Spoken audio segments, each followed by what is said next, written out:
Greetings to all the lovely ladies and gentlemen out there. I'm your host, the ProGent, and I'm not normally here to talk about politics. But I just have to chime in today.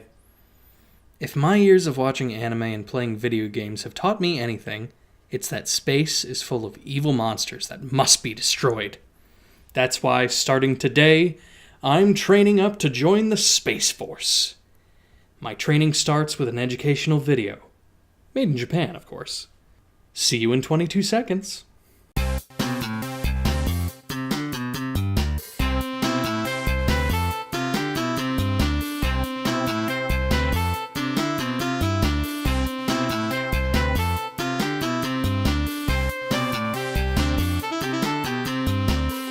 Gradius is a series of classic shoot-'em-up games developed and published by Konami, with the first game being released in arcades in 1985. Its greatest legacy in gaming culture might be the Konami Code, which first appeared in the 1986 NES release. That same year, a sequel came out. Salamander was the Japanese title for that game, and it's also the title of the 3-episode OVA, which I'll be reviewing today.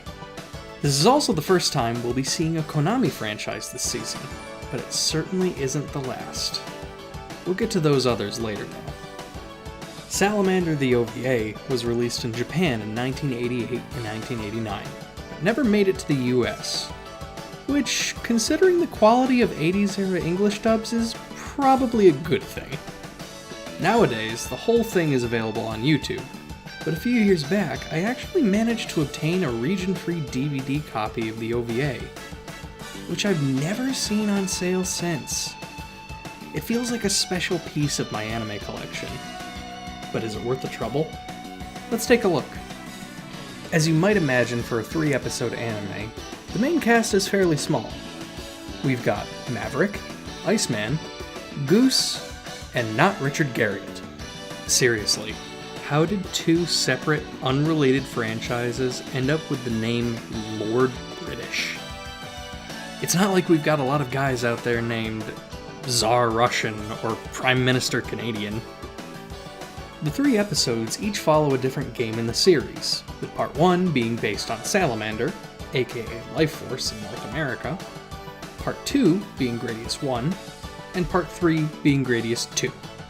The OVA is not considered canon to the game series, by the way, so all of you out there worried about the integrity of the Gradius storyline can rest easy.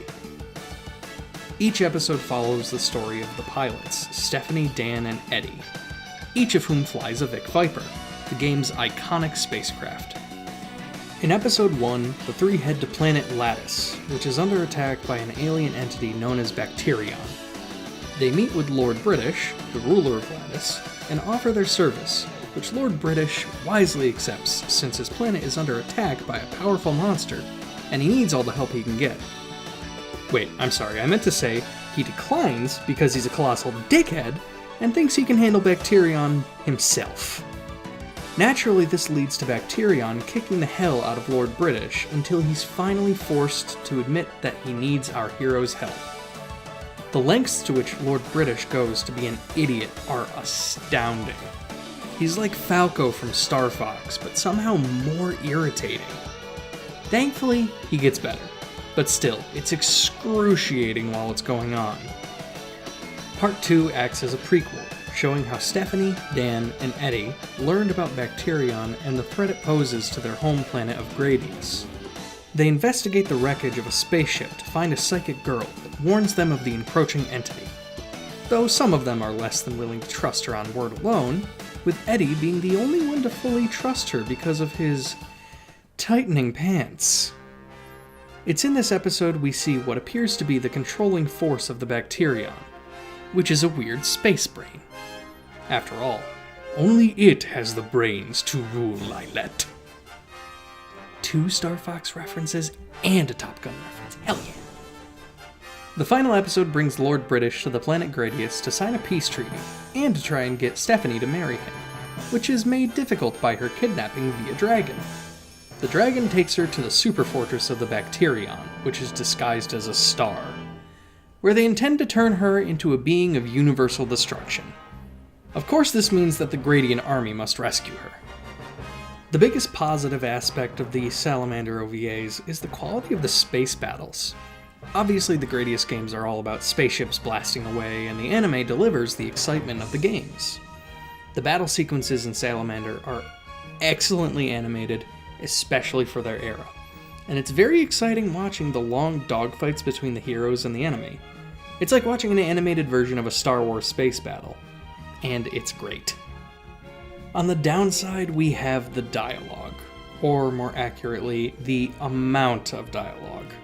The writing and voice acting themselves are fine, if not especially memorable. It's just, for a series based on a shoot-'em-up with fairly minimal story, there's a lot of talking, and a lot of exposition, and it drags the pace of the series down quite a bit at times, making the 50-plus minute episodes feel even longer.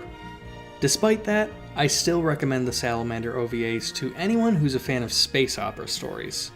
If you're a Gundam or Macross fan, you might find Salamander to be a fun watch and a sort of hidden gem. I've been the Professional Gentleman, and thank you for listening. It's a good thing Konami decided to make this instead of a pachinko machine, and of course they made a pachinko machine! Thanks for watching. As always, a thank you to Andy Lita for keeping me looking so fine. Check out his work in the description below. If you enjoyed the show, please click on that thumbs up over there. It helps us out a lot. If you've got suggestions for something I can review in the future, feel free to leave it in the comments below. And of course, subscribe to my channel for future content. Love ya, boy.